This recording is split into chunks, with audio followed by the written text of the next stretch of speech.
Yeah, good morning to all of you. So today I am going to start the second lecture of the subject called continuation of alloys and constitution of alloys and phase diagram. So as I said in the last class, this course contains 3 lectures. Each lecture will have 2 hours, and on 18th I have taken 2 hours and discussed few portion of this subject.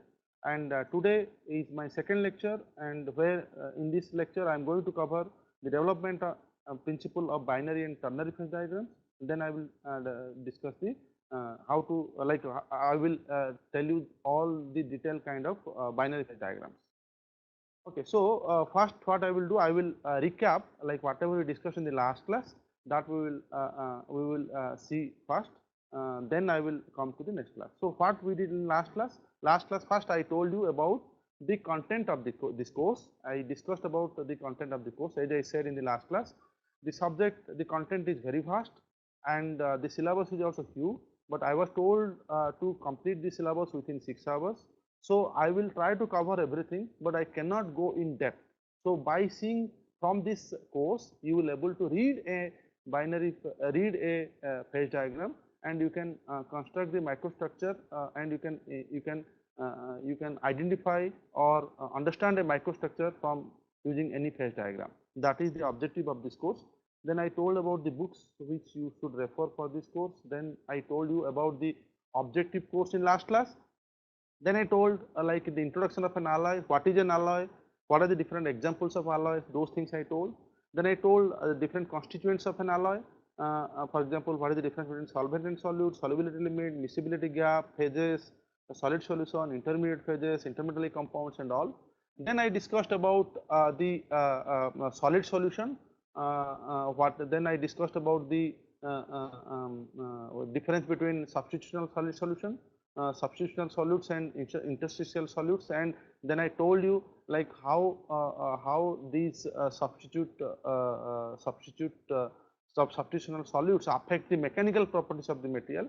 Here I told that there are 2 types of constituents. One is solutes, one is substitutional solute and interstitial solute.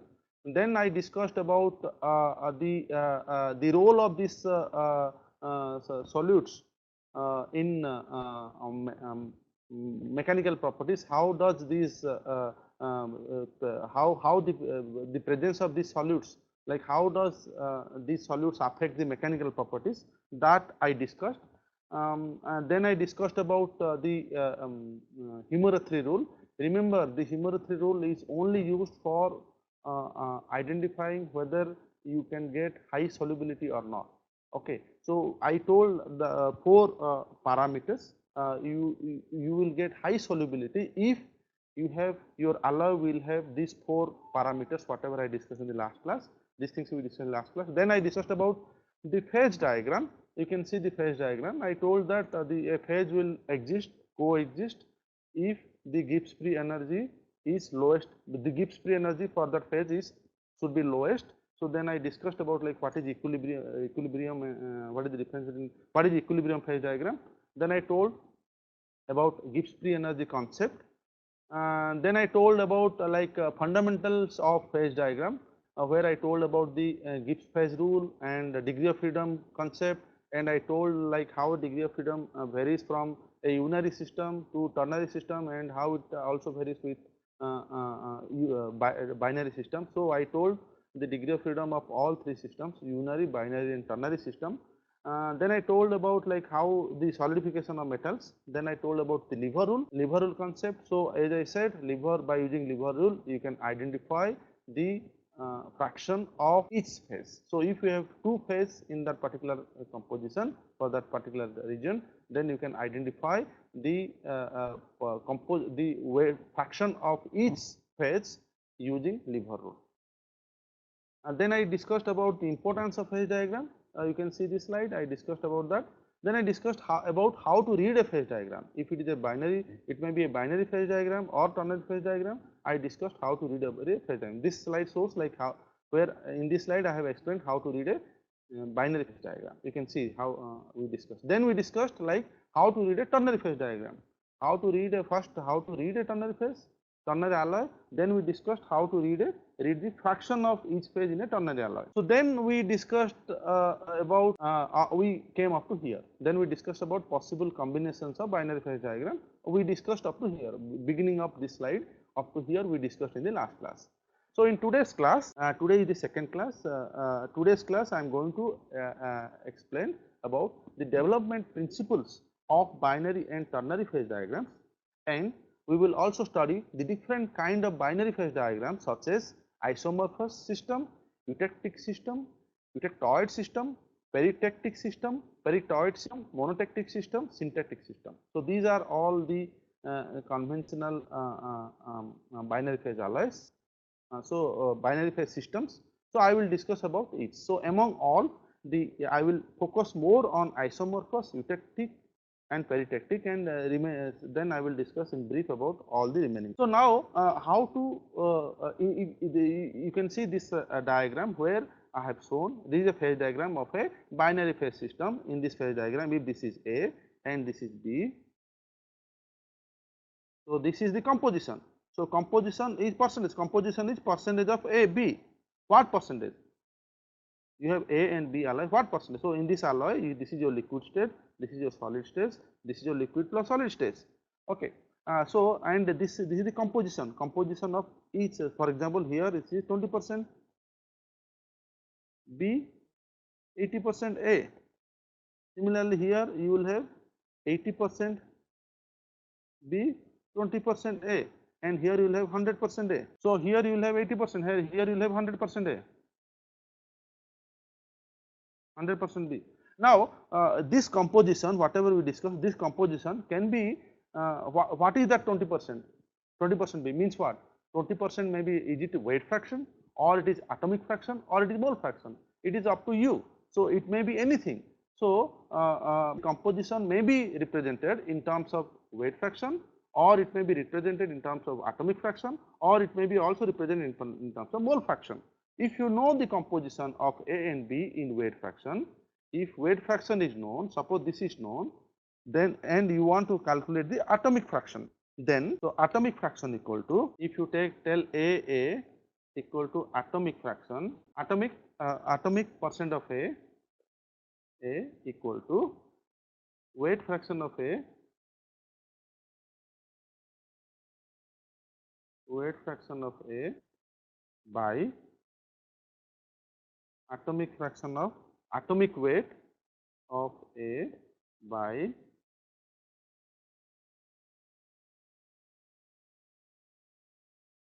equal to weight fraction of A by atomic weight of A plus weight fraction of B by atomic weight of B. So if you know atomic weight of A and atomic weight of B, then you can calculate, you can convert the weight fraction to atomic fraction by using this atomic fraction of A. Similarly, what is atomic fraction of B? Atomic fraction of B, A, B equal to atomic fraction of B equal to weight fraction of B by weight fraction of A by atomic weight of A plus weight fraction of B by atomic weight of B. Okay. So if it means by using the weight fraction, if you know the weight fraction of A and B, and if you know the atomic weight of A and B, then you can convert the weight fraction into atomic fraction like this. Now from this you can convert atomic fraction of A. Okay, so by this you can get atomic weight percent of A, and you know now you have converted atomic weight percent and atomic weight percent of B. Now by knowing this, so if you know atomic, we just now discussed like how to find atomic weight percent of A and B by if you know atomic weight weight fraction of A and B. Now if you know atomic percent of A and B, then you can also convert that to mole fraction.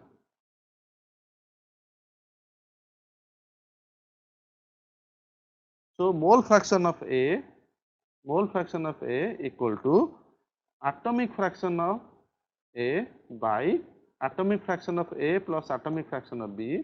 Similarly, mole fraction of B equal to atomic fraction of B by atomic fraction of A plus atomic fraction of B. So, it means you can represent the composition, by using either atomic fraction, weight fraction, or atomic fraction or mole fraction. So, anything can be represented.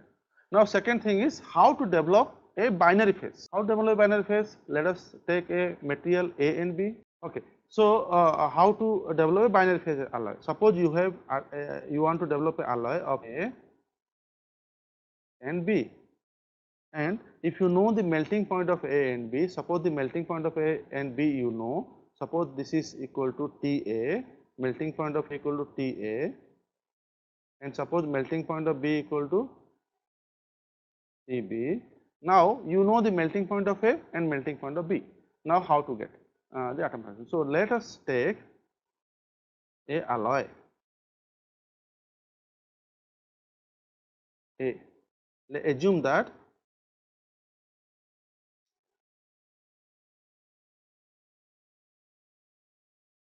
this is alloy A. Suppose melting point of alloy B, TB is greater than melting point of alloy A. Now I am going to represent the T time temperature diagram for both. Time temperature diagram. Okay. Now what will happen here? Now suppose now you want to develop a alloy which contains a alloy. What you can do? How to develop a binary alloy? Your alloy combination is A. So let us take 5 alloys. One is A, 1, 2, 3, 4. So alloy, this one is pure metal like A combination. A is 100%. Now next take is last one is AS, B is 100%. Let us take 4 alloys. How to develop a phase diagram of a AB system. Okay, so now suppose this is A of 80% A, 20% B. Similarly, this is around 20% A, 20% A, and 80% B. Now you want to develop these 4 alloys. What you do? You take A pure metal A, then melt it. So melt all the things, 4 things together. So A, melt it. B again you melt it. Take that composition. Take that composition. Take that composition for the melting.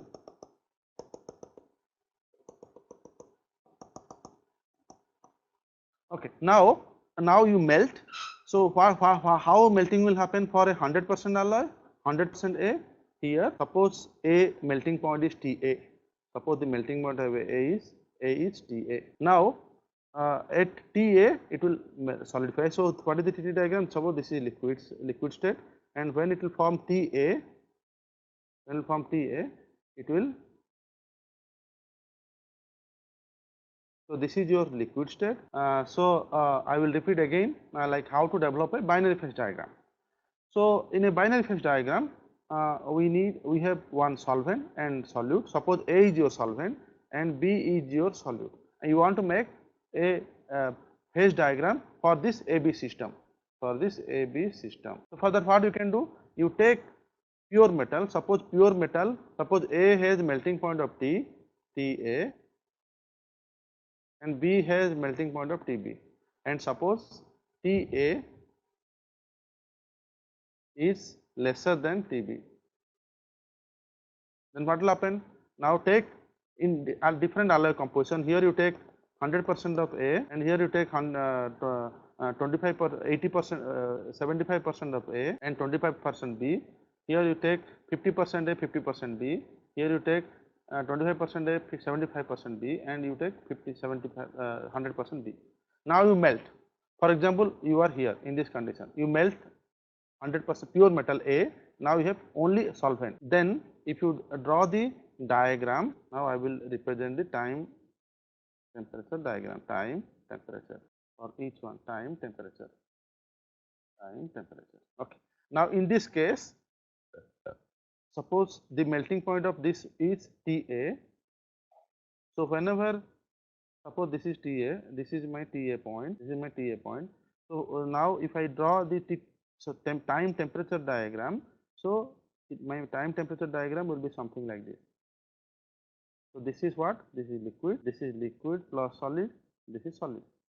So in this region, first solid crystals will form, then 0% solidification, then you will get 100% solidification here. This will be time. Now what will happen for B? If you have only B metal, and if you are melting, then suppose the melting point of B is around I said the melting point of B is greater than A. So suppose your melting point is somewhere here, melting point of B is somewhere here, then how your time temperature diagram will look like? It is something like this. So this is again liquid, this is liquid plus liquid plus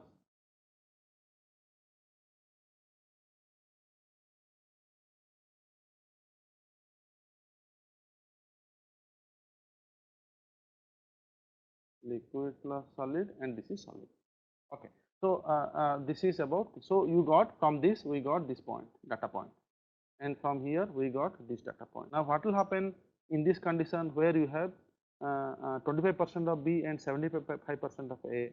So here your TTD diagram should be like this. So you will not get a horizontal line. So here you will get some point which will be above this line, and then your melting point will not be straight. So rather than, instead of that, you will get an inclined line, and this one should be lower than this one, and this one should be higher than this one. Like that, your melting point you will get for this TT diagram for this alloy. So you can note down this data point. This is one point, this one second point. You got two data points. Similarly, here for this alloy combination, you will get something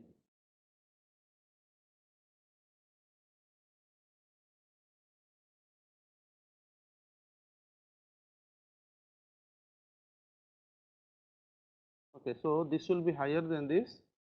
This will be this temperature. This is the starting of liquid plus solid, and this is the starting of solidification. This is the end of solidification, and this will be higher than this line, lower than this line, and this should be higher than this line or this point. Similarly, for this temperature, so you will get similarly two data points. Similarly, for this also you will get a alloy something like this. You are getting two data points. So you got one data point, here two data points, two data points, two data points. So if I plot document all the things in a time composition phase diagram, suppose this is my temperature A, this is my B. I have noted down this TA temperature. I will represent at A, I will represent this TA, and here at B, I have represented this temperature. So I will represent temperature B here, EB, this is TA, and at each composition, so here I did, at this composition I can note down these two data points. So I will note down these two data points. Similarly, from this I will note down these two data points. So I will note down these two data points. Similarly, from here I will note down two data points. Now I will join this. I will end up with a phase diagram of AB composition. So in that composition, this is the composition of this B. This is B fraction. Okay, so here I will get, this is my liquid phase, this is my liquid plus solid phase, this is my solid phase. Like this I can develop a binary phase diagram. So like this you can get a binary phase diagram. So how to develop a binary phase diagram? Actually this one, since the alloy system is simple, I have shown like how the binary phase diagram develops. So here what we did in this figure, you melted and you noted experimentally you have done. You have taken 5 different compositions, and you melted and you identified when the first solid crystal forms. So you noted that temperature, then you identified when the last solid crystal formed, you noted the temperature, and accordingly you have represented the different data points. You have represented, and based on that you have drawn the binary phase diagram. You can like this. So actually you can also draw. Actually you can draw the binary phase diagram by using the Gibbs free energy concept. So in a now we know that for this particular alloy system, as I said, that in a phase diagram you can tell like there are different phases. So you are for example here you are getting liquid phase, here you are getting liquid plus solid phase, here you are getting solid phase. A phase will coexist when the Gibbs, so the coexistence of the phase depends upon the lowest Gibbs free energy. If for a particular phase Gibbs free energy is lowest, then if for a particular material Gibbs free energy is lowest for a particular phase, then in that composition that phase will coexist. For example, now let us develop this phase diagram using Gibbs free energy concept. Okay, so I will divide this one into 1. I will change the color 1. So this is my point 2. I will take a region somewhere here, point 3.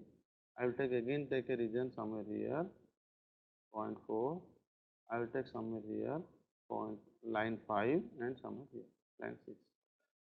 Okay, suppose I am going to develop a binary alloy system of a AB system.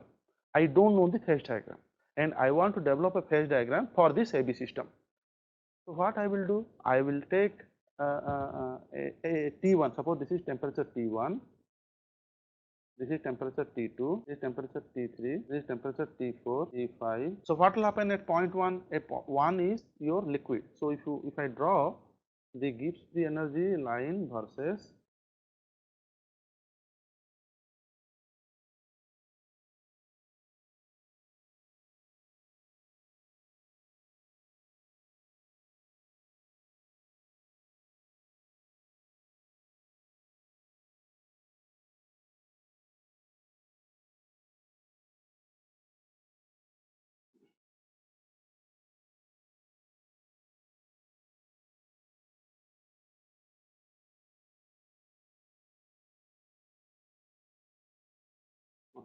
now I am going to plot here for point 1, this one for point 2, for line 2 at temperature 2, this is for temperature 3, this is for temperature 5,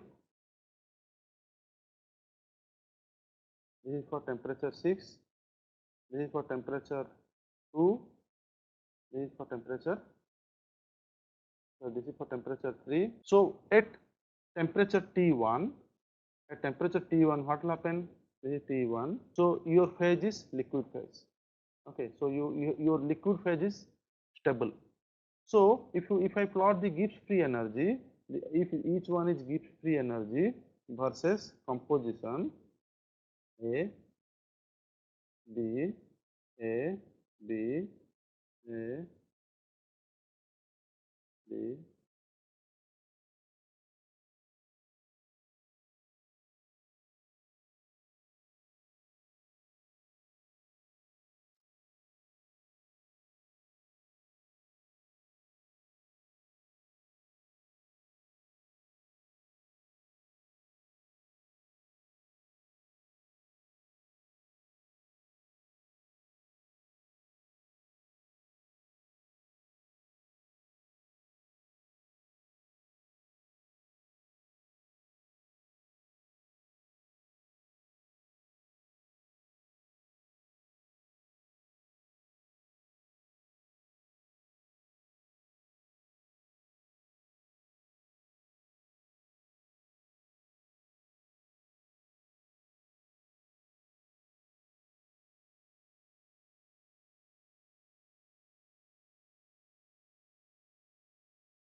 Okay. Now, so now this is temperature T1. Let me draw the drawing. T1, T5, T5, T6, this is T3,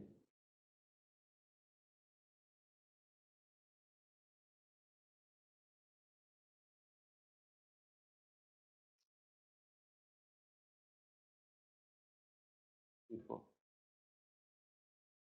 Okay. So what is happening at T1? At 1, so at 1, your phase is liquid. So Gibbs free energy of liquid, as I said, a stable phase forms. For a stable phase, Gibbs free energy is lowest. So for 1 liquid at temperature T1, liquid is coexisting. It means Gibbs free energy for liquid state is lesser than the Gibbs free energy for solid. So this is the Gibbs free energy. So this is the Gibbs free energy of liquid Gl, and then I will draw the Gibbs free energy for solid. What will happen at point 2? Point 2 intersects at this point. Okay, so this is Tb. Point 2 is nothing but Tb. At this temperature, both the liquidous line, this is liquidous line, and this is solidus line. At this point, both liquidus and solidus line intersects. That's why the Gibbs free energy should be, or both should start from this point, coincide at this point. So at this point, the Gibbs free energy will be same for both liquid and solid. But which is so this should be, it is touching here. So which will be lowest at this point? As you keep on here coming here, this liquid phase is existing after this point. So here still I will have liquid Gibbs free energy liquid as lowest, and Gibbs free energy of solid as solid will be higher than. What will happen at T5? At T5 coincides with Ta equal to Ta. Ta is the melting point of alloy A. So here both liquidous line and solidus line are touching here. So it means Gibbs free energy at this point should of liquid and solid should touch from this point, coincide. So my Gibbs free energy of will start from here at point 3. So here which is stable phase after this point? So after this point my solid is stable phase. So here this will be my solid Gibbs free energy for solid, and this is my Gibbs free energy for liquid. What will happen at this at point T6? T6 what? Solid is a stable phase. So the Gibbs free energy for solid should be lowest.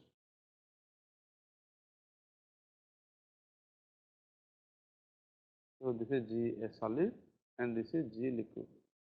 Okay. Now what will happen at this interface? So here in this line point 3, it intersects this point and this point. Okay. So what will happen for the Gibbs free energy? At this point you are getting two phase, liquid and solid. It means, and at this point you are getting liquid and so liquid plus solid and solid line. So it means my Gibbs free energy should intersect with each other. So if I draw my Gibbs free energy here, so this side of my thing, the liquid is dominating. So this is the Gibbs free energy for liquid. So this is lowest here, and this side solid is dominating. So this is the Gibbs free energy for solid. Now I am getting two lowest points. If I draw a tangent line, I can draw a tangent by touching these two. Then I will get two data points. One for liquidus, because this is Gibbs free energy for liquid, and second one is for this point, because this is Gibbs free energy for solid. So like this I got the two data points. Similarly, at this point, at this temperature of T4, suppose this is the temperature of T4, again we are getting liquid plus solid and solid region in that region. So Gibbs free energy also, the Gibbs free curves should intersect with each other. So here this is the data point. So I will have one curve like this, I will have second curve like this. So what is this? This side is liquid. So this is my liquid, Gibbs free energy for liquid, and this is solid side. So Gibbs free energy for solid. Now if I touch this point and if I get a tangent, wherever the tangent touches, if I extend this one, then I will get two data points, again two more data points. like this I can do. Now in my phase diagram I have one data point here, two data points here. I got two data points, one is for liquidus, one is for solidus, and I can connect all and get a phase diagram. So like this, from the Gibbs free energy principle we can develop the phase diagram. Phase diagrams are mainly developed by using the Gibbs free energy principle. So if you want to develop a phase diagram for a binary system, you have to take each combination of alloy system, and you have to consider for a various combination of alloy system, you have to take each temperature. At each temperature, whatever wherever you have to, at each temperature you have to calculate the Gibbs free energy, then you have to draw the plot, and from this plot you can develop this phase diagram. Actually I have done this one by using this one as by considering this phase diagram, but actually phase diagrams are developed by using this. So this should be first, and then you can develop a phase diagram. So like this you can develop a phase diagram, binary phase diagram.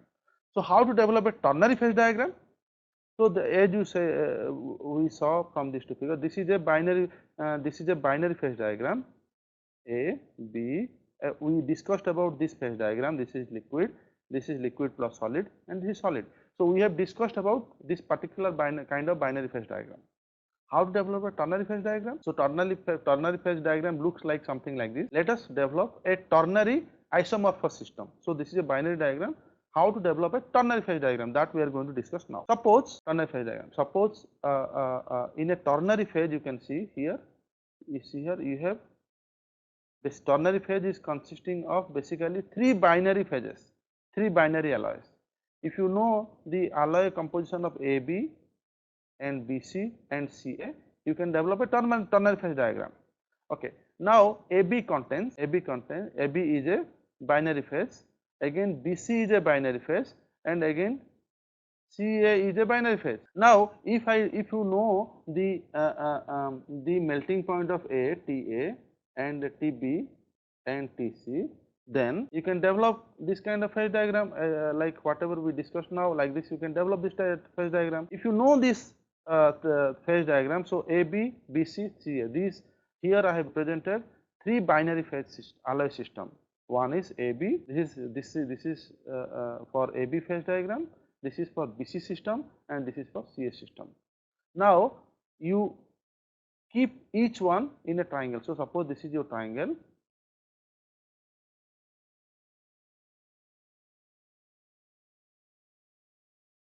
A, B, C. If I take a triangle, then keep that AB in this side triangle, keep this BC part here, like this somewhere here, AB part somewhere here, and CA like this. So I have represented the binary phase along the AB phase, AB side, like this.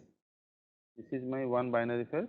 Similarly from BC side, BC, this is BC, this one I have represented, this BC I have represented here, this is my BC, and in this BC, this is my solidus, this is my liquidus. Similarly, this is for CA, AC. So here AC, A is a common point, so this TA should be same as TC. This TA and this TA should be same proportion. So B is a common point, so this TB and TB should be same. And C is a common point, so this TC and this TC should be same. Now after doing this, what you do? You imagine that you are rotating the whole thing to 90 degree. If you rotate 90 degree, what will happen? You will get something like this. This is ABC. This is the same thing. I have whatever I have told. Both in this slide I have clubbed both slides, both things together. Then if you rotate each individual binary system to 90 degree, you will end up with something like this.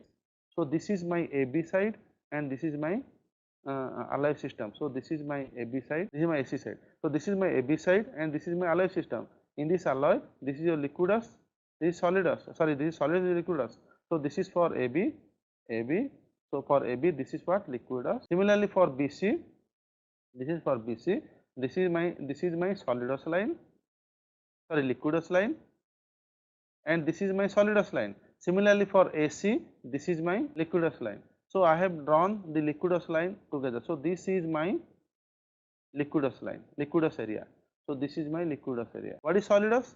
this part is solidus, this part is solidus, this part is solidus for BC, and this part is solidus for AB. So, I can also join this solidus part. So, now I will get an area which contains the liquidus on the top part and solidus on the bottom part. So, this now imagine that now we have to represent the whole thing in a triangular format. So, what you have to do? So, the bottom part of this is your AB. So, now this is, I have done the same thing. So, this is my liquidus part. So, this is my liquidus part and bottom one was my solidus part. Now, so wherever you want to do get the phase diagram, what we can do, we can cut a section like a triangular and you can represent that in the triangle. For example, here take a temperature at Tx when Tx equal to Tx is greater than Ta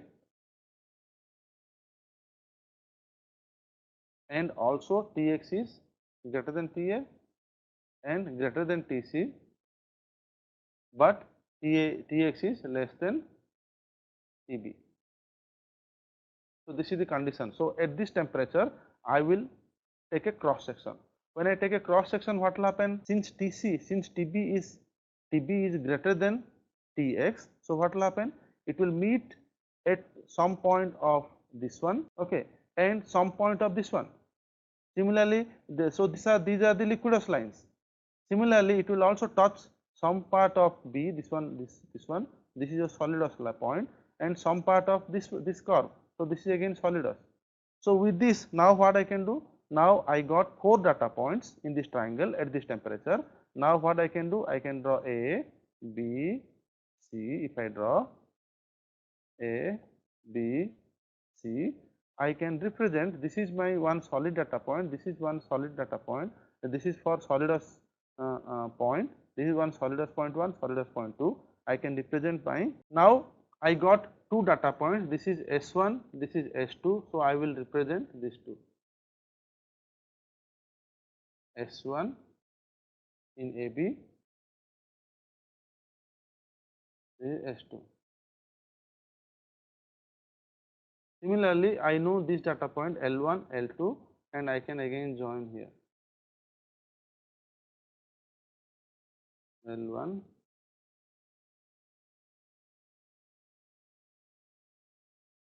okay. Now, this will be what kind of phase? This is solid phase, this will be liquid phase, and what will be this area?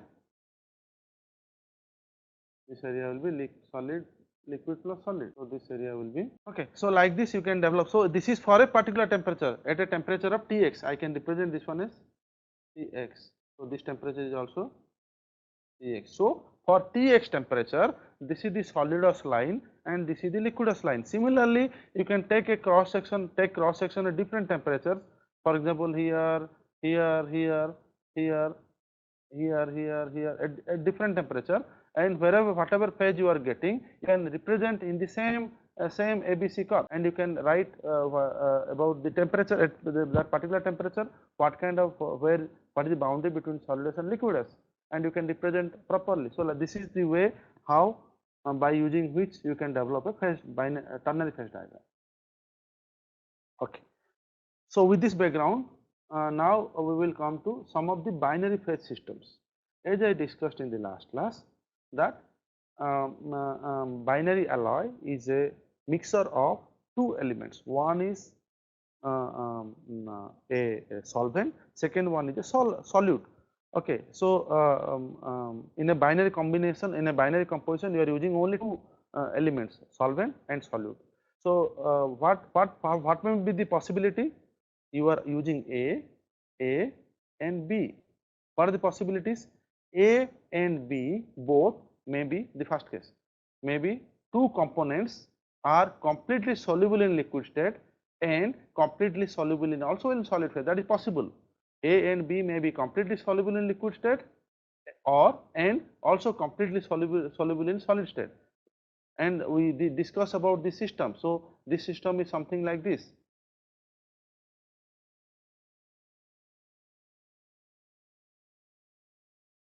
So, something like this as we discussed. This is completely soluble in liquid state, completely soluble. This system is called as isomorphous system. Second, what is the next option? Next option, both materials A and B may be completely soluble in solid state and partially soluble in solid state. Here in this type 2, you will not get complete solubility. Here A and B is having in every composition of AB system, every composition of B, you are getting solid phase, single phase, because in this case you are getting 100% solubility. Here B is 100% soluble with A. So this system is called a isomorphous system. In which case you will get this kind of system? When the atomic size of B and A will be almost similar, and remaining 3 parameters also, whatever I told for humidity rule, that also follows exactly. In that case you will get this kind of system. When the atomic size will be of huge different, atomic size difference will be huge, then you will not get this kind of system. You will end up with a limited solubility. You can say type 2. Type 2 is like when two components are completely soluble with each other and but partially soluble in solid state. This is called a eutectic system. So condition is peritatic system, synthetic system. This thing in all the 5 cases, type 1 to type 5, two alloy systems are completely soluble in liquid state and making some reaction with solid state. It means in liquid state both completely soluble, you will get a liquid phase, single phase, and each type tells you some reaction condition. Then you also have a chance that two phases are partially soluble in liquid state and two phases are here partially soluble in liquid state, Let us discuss one by one. So first one is isomorphous system. This is a system when two components are completely soluble in both liquid state and solid state. So this is we have already discussed about this system. This is my liquid, this is my solid, this is my liquid plus solid. Okay, so here this is my A, this is my B. Okay, so all here B is completely soluble in A, both in liquid state. In liquid state you are getting single phase solid solution, and both in solid state also. In solid state also you are getting single phase solid solution. So this kind of system is called as isomorphous system. Okay, generally copper nickel alloys are falling under this category. Now let us discuss like how the microstructural development of a isomorphous system, how the microstructural development happens. Let us take a alloy in this combination. Now let us take a alloy in this combination. Now this is my point 1, this is my point 2, this is my point 3. How the microstructural development will happen, or this I will take this one also. This is a point 3, this is 3, and this is 4. Okay. Now see how the microstructural development happen at point 1 of this temperature. Point 1, what will happen? It will be of 100% liquid. Of what composition? Liquid of this combination. Suppose this is a BX. So liquid of BX combination. The composition of liquid is of BX. What will happen at point 2? At 2, what will happen at 2? Whenever it crosses this point, at this point what will happen? At this point, you will have first solid crystal, solidification will start, and at this point solidification will end. At this point solidification end. So at 2, what will happen? At this point, first solid crystal nucleus will form. Let us consider 3. Then at point 2, this solid nucleus will grow. Let us use the different color pen. This solid nucleus will grow, and you will have liquid here. You will have liquid, and you will have solid. You have solid. So this is solid. This is solid. So what is the composition of liquid and solid here? To know what is the composition of liquid, what you have to do? You have to do lever rule. So now we are here. You have to draw a horizontal line. So you have to see what is the composition here, isn't it? And this is the composition of liquid. Suppose this is B liquid and this is B solid. This is the composition of solid. B solid. So this is the line. You have to draw a horizontal line. Wherever it meets in the aqueous line, then you have to draw a vertical line from that, and wherever it meets the composition line, that will give you the composition of B, composition of liquid. Similarly, wherever it touches to the solidus line, draw a vertical line. Wherever meets here, that will give you the composition of Bs. So in that composition, the alloy contains. And if you want to know the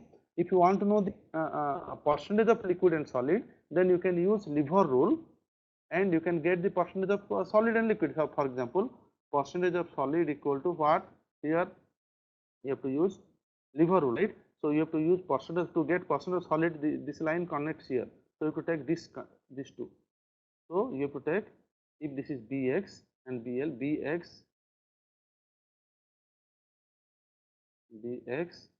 Bl by Bl.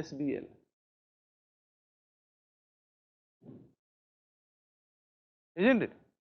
This is Bx. What is the percentage of liquid? Percentage of liquid equal to, you have to see, or percentage of liquid, this it touches here. So you have to take this distance by the whole distance. So what is this distance? Bxb, Bx, Bs by Bsbl, Bs, Bl. Like that you can get the composition. Okay. So what will happen when you come to point 3? At point 3, you are again at point 3. You are in point 4. Point 3, this is 3, this is 4. So what will happen at point 3? Point 3, these solid crystals will grow. You will have more fraction of solid and remaining will be liquid. And then here also you can get the percentage of liquid and solid, percentage of liquid and solid, percentage of liquid you can get, and you can get the composition in this solid fraction, solid. What is the composition of Bs? What is the composition? So composition of this alloy, that also you can get. For the here also similarly you have to draw a tie line in this combination. So then you have to draw again this kind of line like this. Wherever it meets, you will get this one again. The Bl will shift here, Bs will shift here, and then you can get the composition. This is the composition of liquid and this is the composition of solid. Now what will happen here? Here complete solidification will occur. It means these solid crystals will grow, and wherever they will meet, it will form a grain. So this you will have solid everywhere. Okay. Now here the composition will again exactly similar. Bx. Here you will get a Bx composition of Bx, and you can also get you will get only 100% solid. 100% solid. Okay. So like this you can develop a and this is the microstructure of a binary system, isomorphous kind of binary system. Okay. Coring effect. So actually so whatever we saw here, this is in equilibrium condition. Whatever phase diagram we saw here, this is a equilibrium phase diagram. Okay. So it means at a particular temperature, the diffusion of because of atomic diffusion, you get some solid crystals, nucleation of some solid crystals, and then you get, and those solid crystals have grown, and wherever they join, you got the grain boundary. Okay, you are assuming that the solid crystals is homogeneous because you are representing that from a equilibrium phase diagram. But actually, what happens? When this is liquid again,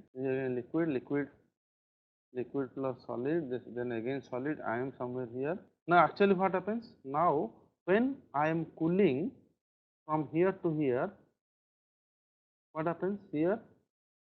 Here, this is the composition. Here, first solid crystals will form, and the solid crystal composition is, let us say, this is S1. First solid. So, at this temperature, suppose this is 1. At 1, I will get, at temperature 1, I will get first solid crystal, nucleus of first solid crystal. Let us keep this one center. And this composition is S1. Now, when you suppose your cooling rate is fast, actually in the industrial practice, you will not get slow cooling, the cooling rate may be fast. So because of that, what will happen, you will not get complete diffusion. What will happen when you come to this temperature, for example here, at this temperature what will happen, you draw a tie line, and this is your composition of solid composition at this temperature. So this is S2. So then the S1 has already formed, then S2 has to form over S1. So this is your S1. S1 is will form, a S1 layer will form. Then at this temperature, for example, this temperature, your composition is S3. So again you will get S3 grain. Surrounding to it, you will get S3. And near again when you come to here, the solidification ends here. So this is S. This is S. So at the end, you will get a S. This is again S. It means if you see, you are getting a core. So different layers. So your composition is not uniform. You have, so what is S1? S1 is rich in solid phase. Means if this is A, this is B. So S1 is rich in B.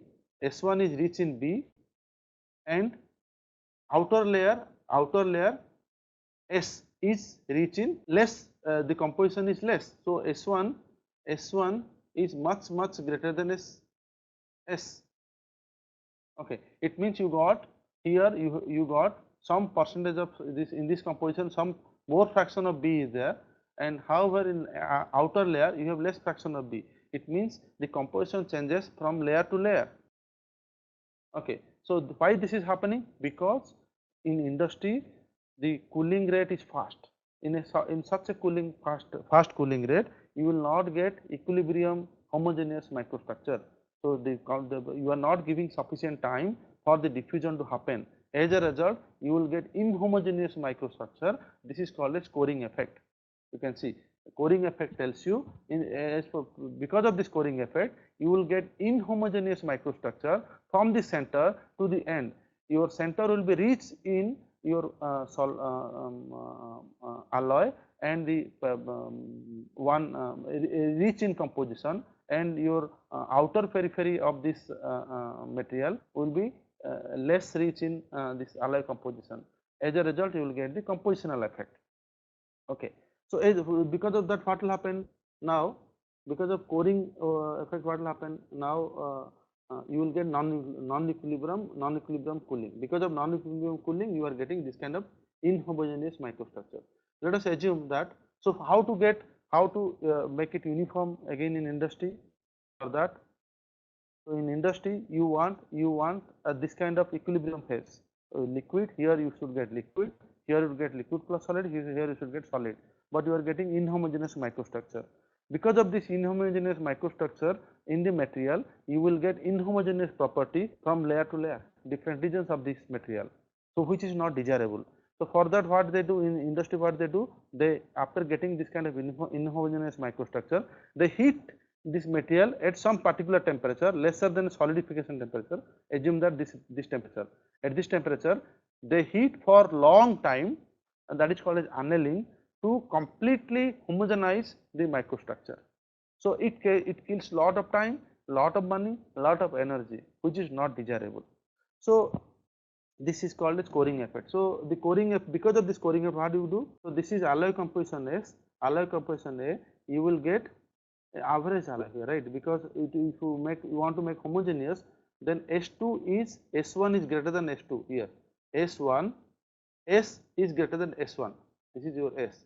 S is greater than S1. So the for these two layers, the average, the mass fraction of both are same. Now you have S1 and S2, and if the mass fraction of both are same, then it will fall something your average complete for equilibrium condition. It will come to the average temperature, average composition between S1 and S2. Then if you take the temperature here, this is the next temperature, you will get a data point. Similarly, from S2 to S3, you will get average temperature, and this is the data point for the next. This is the data point, this is the data point. Similarly, for S3, this is the average one, and I will get a data point here at this temperature. Now if I join all, I will, for this temperature, this composition, I will get my solidification will end up here. So this, you can see this one, right? So this is your coring effect. Because of that, because of this non-equilibrium cooling, you get this kind of effect. This is called as coring effect. Now we discussed a system in which both atom A and atom B are completely soluble in liquid state as well as completely soluble in solid state. Because of that, you got this kind of isomorphous system. This system is called as isomorphous system. I said it means for an isomorphous system, it completely satisfies the Hume-Root 3 rule, and the atomic radius is almost same. Then only you are getting this kind of complete solubility. And in addition to the atomic fraction, all other 3 points are exactly matching. That's why you got 100% solubility of atom B in atom A. That is called as isomorphous system. But actually, in actual practice, none of the metals are none of the atoms. So if you are taking two different metals, the atoms in both, the atomic radius of both metals will not be same. There will be definitely little bit variation, and if the variation is more, then the solubility of atom B and with atom A will be very less. If the variation is less, then the solubility of atom B and in atom A will be very high. If the atomic size of both metals are exactly same, both elements are exactly same, then you will have very good solubility. And we saw this kind of one example in this category, that is isomorphous system. If the atomic radius of both A and B elements are completely different, very huge difference will be there, then you will get then the solubility of B in A will be reduced. You can see somewhere here. We saw this one. In this case, what we saw? We saw there is a 100% solubility, liquid solid. Okay. If the atomic difference will be different, atomic difference will be large between A and B, and if the other 3 points which were mentioned in the Hume-Root 3 rule you will not satisfy, then what will happen? You will get limited solubility like this here. In this case, you have a limited solubility here. It is having only this very less solubility here. So that is, this system is called as eutectic system, which is coming under second category. What is eutectic system? In the eutectic system, 2 components are completely soluble in liquid state. 2 components are completely soluble in liquid state and are partially soluble in solid state with each other in solid state, which you can see. We can see the same thing in this phase diagram. Suppose this is a phase diagram A, B, and we are representing the composition with respect to atomic weight as a weight fraction. Now, what does it indicate? This is my liquid. This is one solid phase. This is one solid phase. This is my second solid phase. What is solid phase? Solid phase means solubility. Solid phase depends upon the solubility of B in A. Okay, so this is one solid phase, this is second solid phase, this is intersection between one solid phase and one liquid phase, this is L plus alpha plus L. So this is the second solid phase. So that's why beta plus L. What is this? This one is alpha plus beta. So what does it indicate? It indicates that the solubility of B in A at room temperature is very low. This is the solubility. Suppose this is X. So solubility of B in A is of X percent. Suppose this is 1%, then B has only 1% solubility in A. If it is X, it means B has X% solubility in A. It means B cannot be dissolved, more fraction of B cannot be dissolved in A at room temperature. Any diffusion kinetics is higher at high temperature. So as you keep on increasing the temperature, the solubility of B, as you keep on increasing the temperature, the solubility of B in A increases. So here you are getting maximum solubility of B in A at this temperature. Suppose this is TE. At TE, you are getting maximum solubility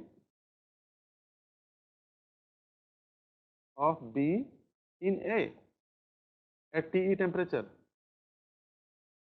Okay, and this is your solubility alpha max with alpha max. Okay. Similarly, if you come to this side, right hand side, right hand side. So now we have not finished our left hand side. So left hand side, what happens? Left hand side solubility, in left hand side it indicates the solubility of B in A. It means if you add B in A above this temperature in this zone, what will happen? B will be dissolved in A and it will form a single phase solid solution that is rich in alpha. So it means alpha is rich in A component, but it is also having B percentage in A, and it will still be in single phase solid solution. Okay.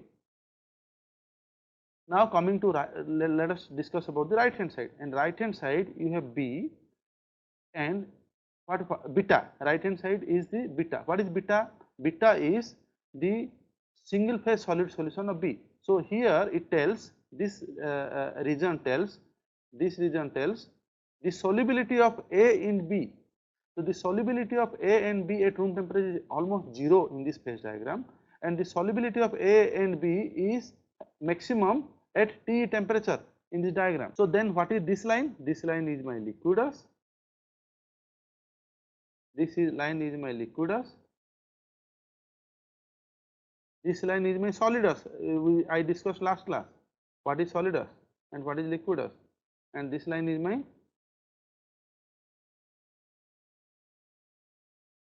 and what is this line? This line is my solver. This line is my solver. Why it is called as eutectic system? It is called a eutectic system because you can see at a particular temperature, for example here, when you cool from this point to this point, this alpha gets, when you cool less than this, then you will get alpha will be reacted to alpha plus beta. There is a reaction in which if you cool less than this temperature, then you will get alpha plus beta. If you cool heat above this temperature, you will get alpha. So you will get a reaction alpha liquid alpha plus beta.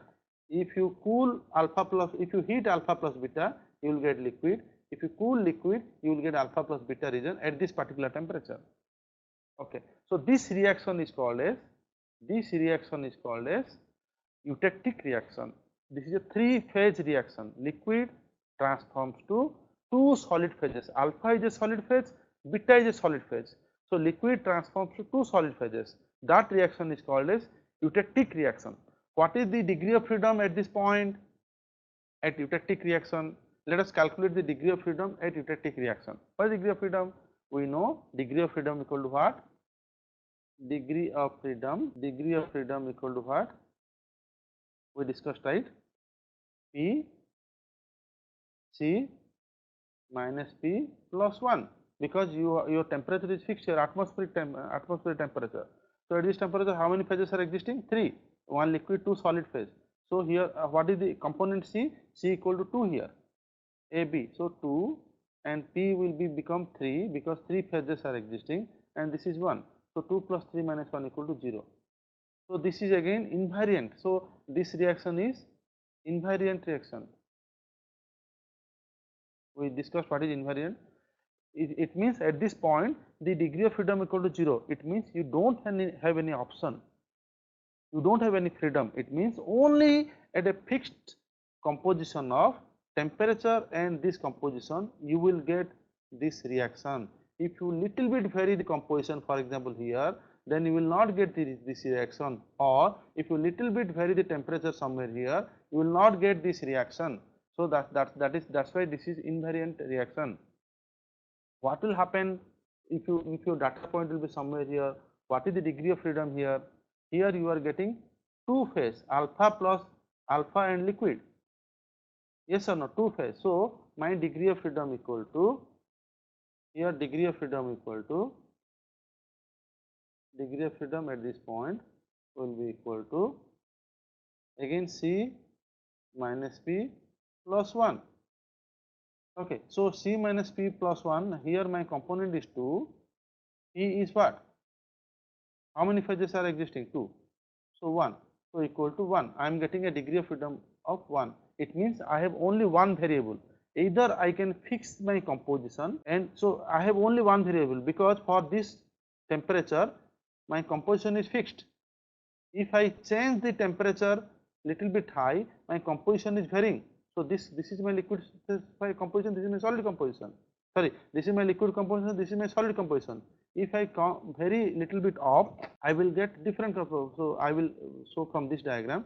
Now I am calculating degree of freedom from here. We found that F equal to C minus P plus 1. Here C equal to 2 because this is liquid, liquid plus solid, solid. So here 2 phase, so component is 2, liquid, this one is 2, this is 1. So I am getting 1. My degree of freedom equal to 1. It means what? It means at a particular A, B, at a particular temperature, at a particular combination, composition and particular temperature, my alloy composition is fixed. My liquid composition is this much and solid composition is this much. If I change the temperature, my alloy composition will vary. My liquid composition is increasing. My solid composition is decreasing. It means that's why I have only 1 degree of freedom. I can vary only 1 by considering 1 is fixed. So that's why my degree of freedom is 1 here. Similarly, what is your degree of freedom here? Your degree of freedom is degree of freedom here. So degree of freedom equal to F equal to, I am talking about this point, F equal to again C minus P plus 1 equal to C equal to 2, P equal to 1 plus 1 equal to 2. My degree of freedom is 2. So I can vary my any type of composition and temperature simultaneously, still I will get my liquid phase. This is about degree of freedom. What will be the microstructural development in this combination? So now we discussed that this is a binary system, and we discussed that this is A, this is B composition, and this is my eutectic reaction. If I tell this one as E, and this temperature what happens? This is my liquid, this is my liquid, this is my liquid plus delta, this is my delta, sorry, alpha, this is my beta, this is my liquid plus alpha, this is liquid plus beta, this is alpha plus beta. This one we discussed. Okay. Now let us find out the microstructure in each combination, in each composition. A line somewhere here. Suppose the line is falling here, and I want to show the microstructure here, and I want to show the microstructure here. Okay, what will, for this, suppose this is 1 or 1, what will be the microstructure at point 1? Now I want to get microstructure in 2 points, X and Y. At X what will happen? And X you will get 100%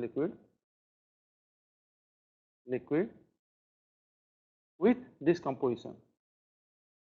Suppose your composition is falling in this range, you have very in between this range. So for example, now this is my line, this is, if I enlarge, if I zoom this region, I will get something like this, and I have taken a line somewhere here. How the microstructure look like, and I have extended the line, and I am asking what will happen at this point and what will happen at this point. So here you will get 100% liquid. Now what will happen at this point? At exactly this point, what will happen? At some point here, at some point here, what will happen? You will get liquid. So at this point, what will happen? You will get when it will cross over this, you will get at this point, just this point, you will the liquid will be transformed to single phase alpha. So you will get alpha grains will be nucleated. Somewhere if you at this point, you will have something like this kind of microstructure. You have alpha grain, and you have liquid, remaining liquid. So here what will happen? At Y what will happen? This is X and this is Y. At Y, this is at X. Yeah. So now at this point you will have some formation or nucleation of solid crystals, and as you keep on just at this point you will have like this, and then just below this what will happen? This liquid will be converted to solid single phase solid crystal, single phase solid solution, and then you will get these solid crystals will grow and they will meet at a particular boundary. So, this is your grain boundary. So, alpha, alpha, alpha, like this this kind of microstructure you will get for this kind of thing.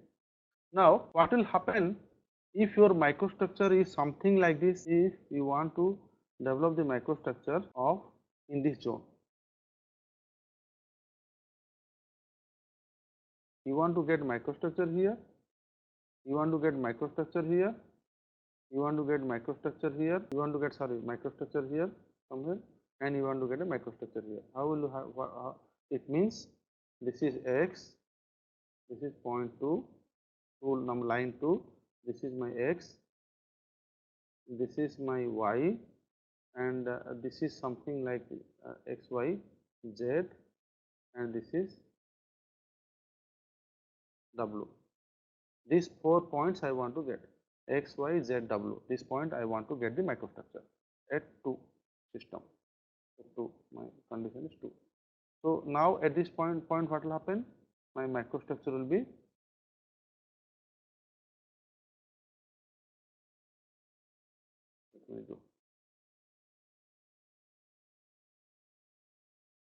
so this is x, microstructure for x, y, z, w. I will develop microstructure for all. So at this point what will be the microstructure? You will have 100% liquid,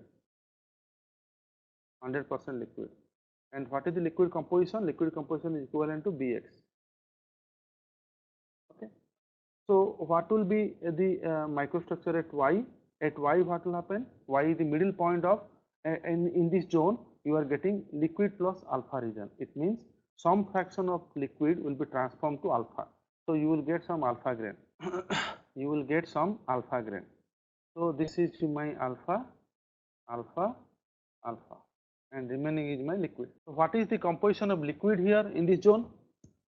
For that I need to draw a tie line, and this is my liquid composition. Sorry, this is my liquid composition that I can get and then I will get a vertical line, and this is my liquid composition. So now what is the alpha composition? For alpha composition again I have to draw a tie line at y, and this is my alpha composition. This is if I draw a vertical line, wherever it meets, this is my alpha composition. Now what will happen at point z?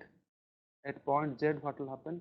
This at point z what will happen? At point z all this alpha will grow, and alpha will consume fully the liquid. Liquid will be transformed to alpha. So this alpha solid crystals will grow and it will form a grain. Now at point z you will get this kind of equiaxed grains, like because you are seeing microstructure is alpha. What will happen at w? At w, whenever it crosses this point, exactly at this point what will happen? At this point you will your alpha will be transformed to alpha is already there. Alpha, a complete alpha formation has happened. Now beta will form below this point. So you have beta phase also. So beta will form below this. So how beta will form? It means you have already alpha. You have already alpha. So this is your alpha, alpha, alpha. How beta will form? This beta will form at the places where stress concentration, where energy state will be high. More chance is there that beta may form either along the grain boundary. Beta may either form, beta is a different color. I will give beta in different color. So the red color is beta. Okay, so this is beta. So you will have this kind of microstructures. So for this we saw that this is the phase diagram. Sorry.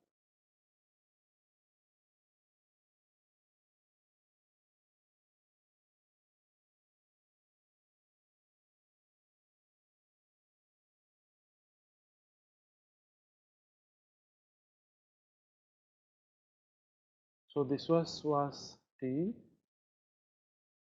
and this is A, this is B, this one was color.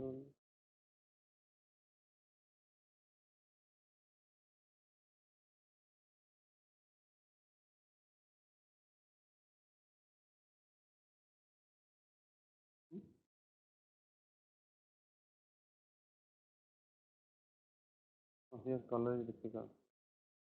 Hmm? Go back. It will be like this, huh? Hmm. Hmm.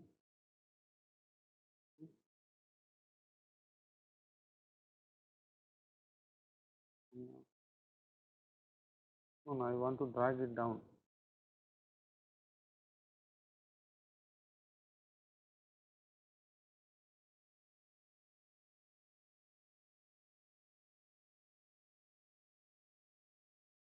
No, I want to show this one, no? Okay. So now this is my eutectic system. Okay. Now this one was liquid, liquid plus alpha. This is alpha. This is beta. This is my eutectic reaction. This is my alpha plus beta. We discussed that in eutectic point, L becomes alpha plus beta. This is my eutectic reaction that we discussed till now. Now we saw also the microstructural development in this zone. What will be the microstructural development if I in this eutectic point? If I take a line X and I want to do the microstructure just before this eutectic point and after this eutectic 1 and 1 and 2. What will be my microstructure of 1 and 2? This is 1, this is 1, this is 2. So 1 I will have 100% liquid. And 2 what will happen? Just below above just below this point, what will happen? Eutectic point, exactly at the eutectic point, the alpha beta solid nucleus will form, alpha and beta both together. So the alpha and beta both will form together, alpha beta alpha beta. Similarly, in different orientations they will form alpha beta alpha beta. You can form alpha beta.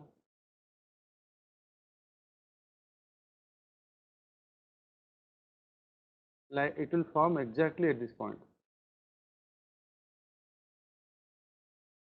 You will form alpha beta. This is one is alpha, second one is beta, third one is alpha, fourth one is beta, like this. Then what will happen? Then exactly below this point, a point, for example, at point 3, what will happen? This alpha beta will grow. This alpha will grow.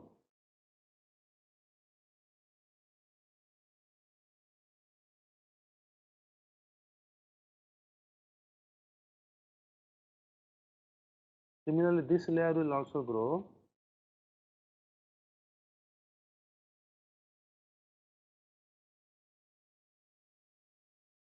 Similarly, this layer will also grow.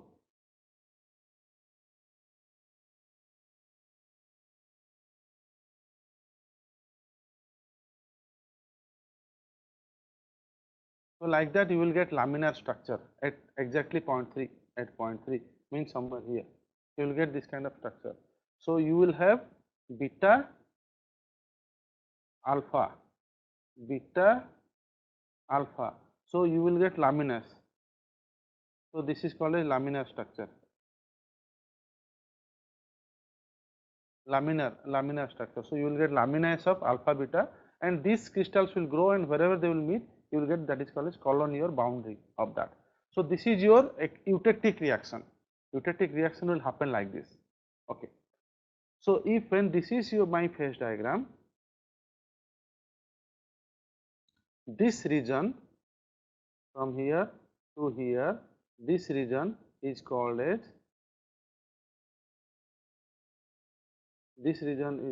1, 2. So this is called as this 2 is called as hyper eutectic, and this one is called as hypo eutectic. Okay, so this is called as hypoelectric alloy, this is called as hyperelectric alloy. Now let us draw the microstructure of a hypoelectric alloy. Let us go to up, or I will draw the same thing again. Can I change the color?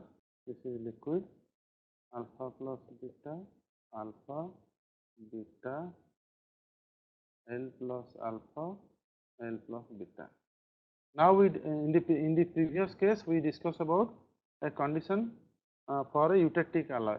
Now we will take a we will develop a microstructure for this alloy. How this microstructure will look like? This is called as hyperelectroid. This is here. So this is, if I take this one as 2, and if I will take this one as point X, I want to take microstructure at point Y at the center here, just below above point Z. I want to develop microstructure in this 4 region. So what is this combination? This combination is hypoelectric. So this region is, so this is A, this is B, and this region is hypoelectric.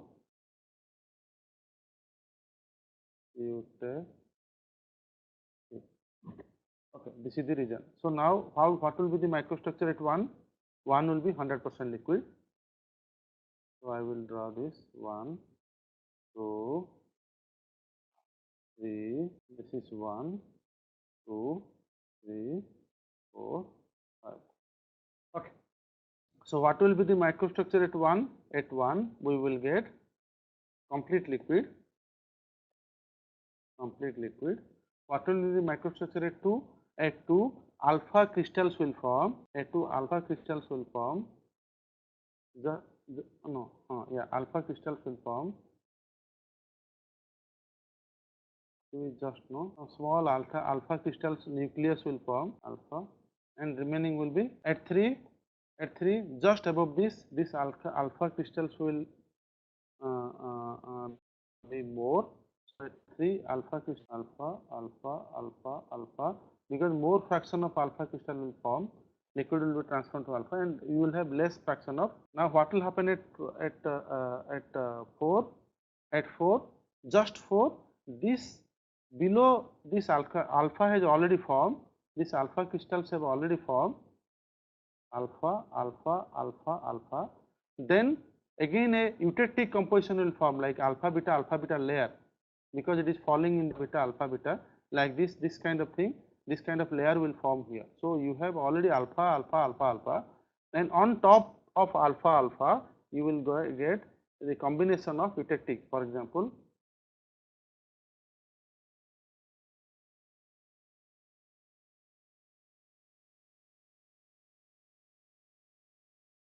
alpha, eutectic alpha, eutectic alpha.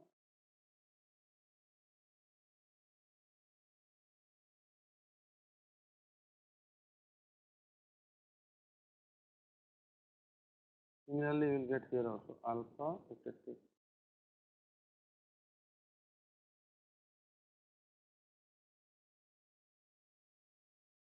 Similarly, throughout this you will get this kind of microstructure.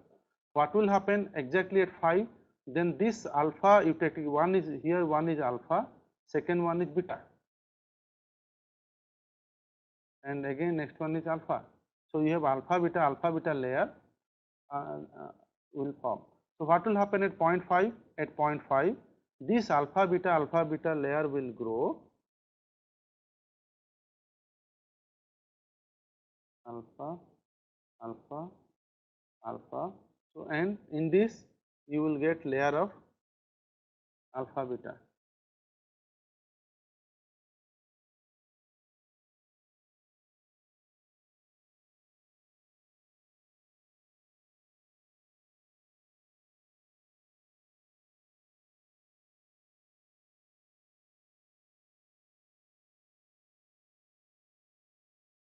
Like this. So this is called as this kind of microstructure you get from in a hypoelectric alloy. Okay. So now you are getting 2 type of alpha. So here also this is alpha, and second one is beta. Third one is alpha, again second is beta. So what is this alpha and what is this alpha? This green alpha is this alpha is your pro-eutectic alpha, and this alpha is your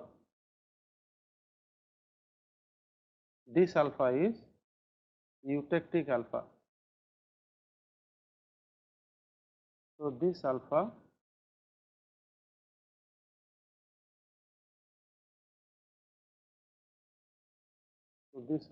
is eutectic alpha.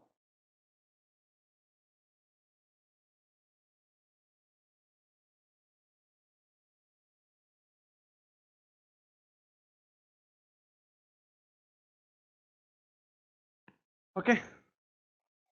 So like this, similarly, you can also develop microstructure in the hypereutectic alloy.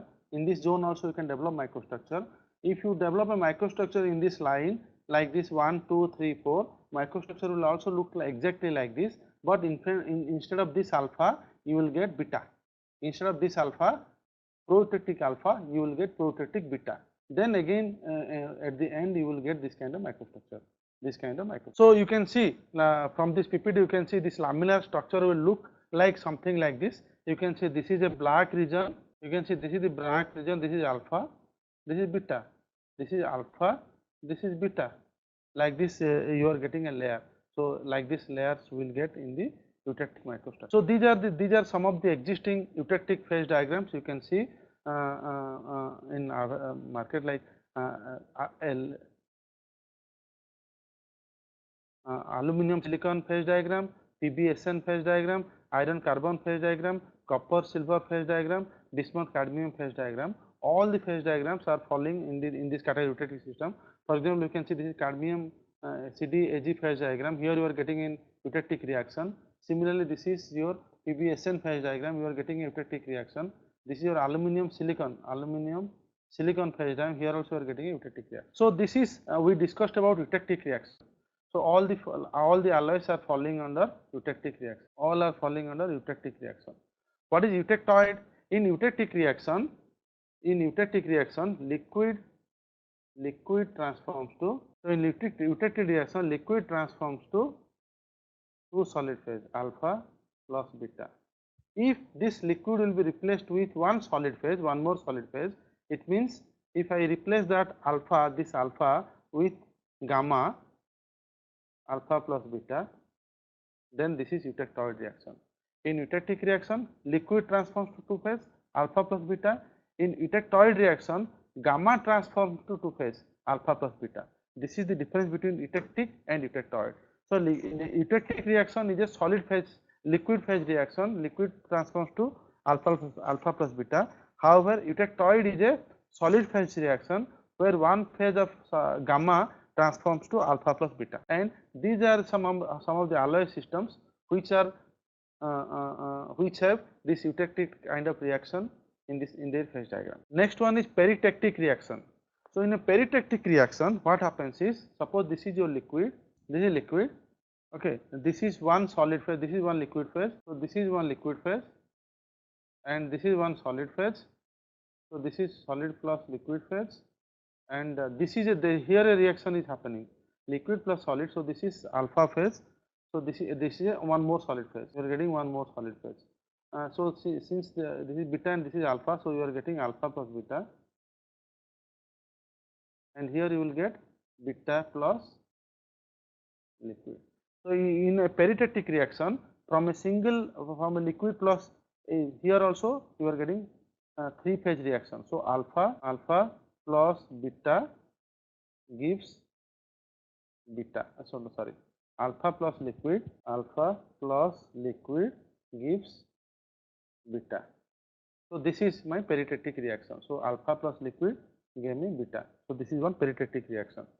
Okay. So when you can get this kind of phase diagram, you can compare this peritectic reaction phase diagram, the phase diagram which has peritectic reaction with the eutectic phase diagram. You can see both are almost similar. Here also you have alpha beta, here also you have alpha beta. Okay, everything is same. Here you are getting alpha plus beta phase, everything is same. Only you are getting this reaction additionally this reaction you are getting. So you will get this kind of reaction for the materials where the two metals will have very huge difference in melting point. If melting point of A and B have huge difference, then you will get this kind of peritectic reaction. And you can also similarly, whatever we developed the microstructure for a isomorphous system and eutectic system. In similar way, here also you can develop microstructure. You can imagine the microstructural development of this kind of system. So now this is in peritectic reaction. This one is one kind of peritectic reaction. As we discussed in peritectic reaction, one alpha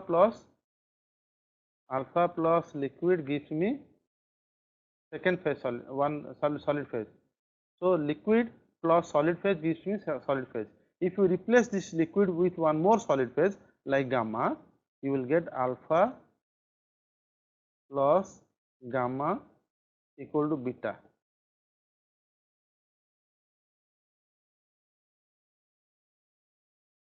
Alpha plus gamma equal to beta. So now this gamma is only different. Here it was liquid, here it was gamma. So this one alpha plus gamma. So this is our peritectoid reaction. So peritectic reaction is a liquid phase reaction and peritectic is a solid. You can see in peritectic liquid plus solid equal to solid. In peritectoid two solid phases makes reaction of beta. So and these alloys are, all these alloys are coming under in all the alloys you will have peritectoid reaction. In this kind of alloys you will have peritectic reaction. So next one is monotectic reaction. In monotectic reaction you will have this kind of phase diagram where the reaction will happen like from one liquid state you are getting two solid phase. So L1 gives me alpha plus L2. So from one liquid state you are getting one solid plus one liquid state.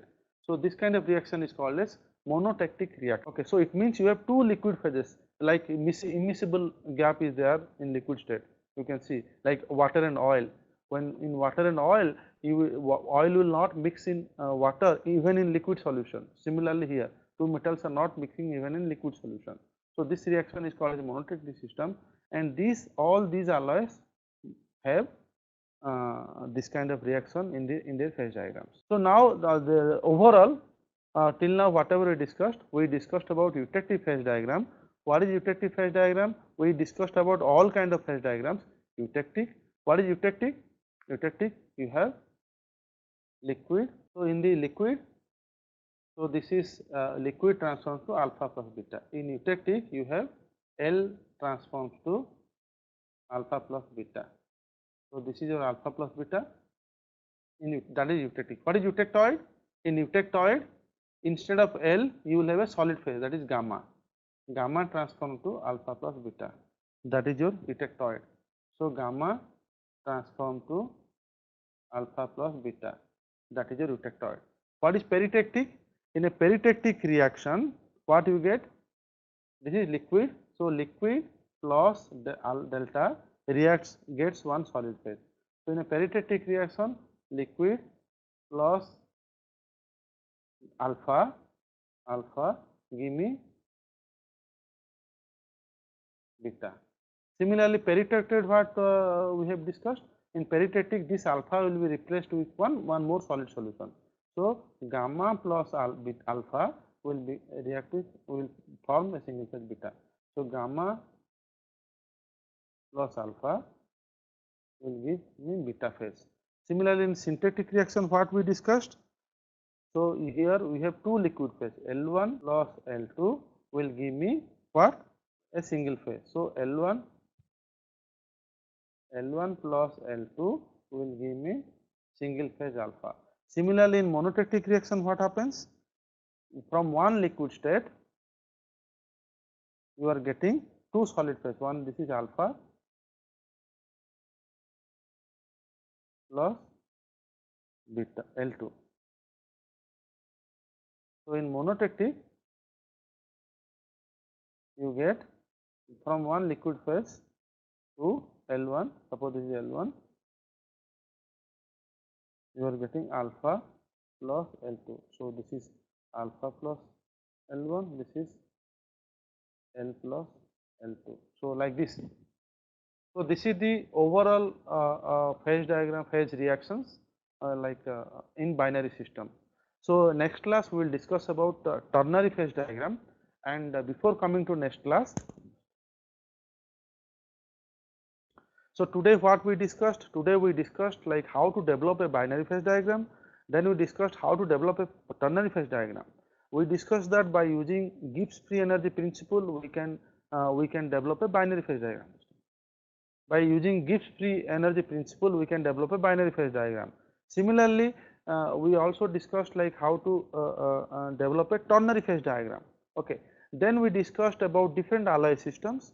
Those alloy systems are isomorphous system where atom B is completely soluble in both solid state and liquid state with atom A, with element A. So element in isomorphous system, element B is having complete solubility both in liquid state and solid state with element A. So that is called as isomorphous system. Then we discussed about eutectic system. In eutectic system, the element A and B are completely soluble in liquid state but partially soluble in solid state. And then there we found that there is a eutectic reaction. That reaction gives me like when you cool a liquid state from a liquid state, it will form two solid phases alpha plus beta. That is my eutectic reaction. From a liquid single phase liquid state, at a point, if you cool at a particular point temperature, then you will get two solid phase alpha plus beta. That is called as eutectic reaction. Then we saw the microstructural development at different eutectic compositions. How the microstructure will develop, that we discussed. That also we discussed. Then we discussed about briefly discussed about peritectic reaction, syntectic reaction, monotectic reaction, eutectoid reaction, peritectoid reaction. Okay, so the eutectoid and peritectoid are solid state reaction processes. Okay, so next class we will discuss about iron carbon phase diagram. So before coming to next class, this is your assignment. Please note this question and try to solve this problem before coming to next class. Please note down this question. Yeah. So all question session will be also done. Yeah, please note down this question. This is your tutorial assignment question. I will give you 2 minutes time. Please note down this question. So please note down this question. Here the question says, if 1 kg mass of silver tin 10% tin alloy is cooled to 0 degree centigrade, determine the mass of tin and mass of lead content in alpha plus beta phases. So this is your assignment 1. So you have to do before coming to next class. Please try to solve. It will give you more clarity about the phase diagram. Please note down this one, this question.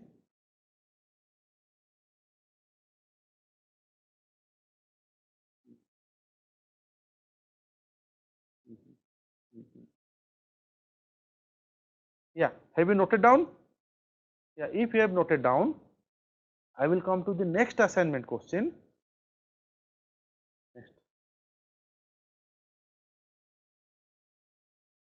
Next assignment question. Same figure. In a 1 kg mass of eutectic alloy, you can note down also. I will dictate this one. Assignment question 2.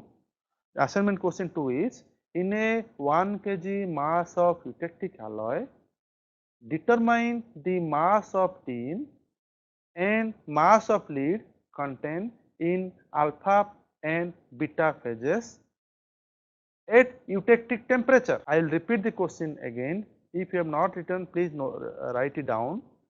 In a 1 kg mass of eutectic alloy, determine the mass of tin and mass of lead content in alpha and beta phases at eutectic temperature.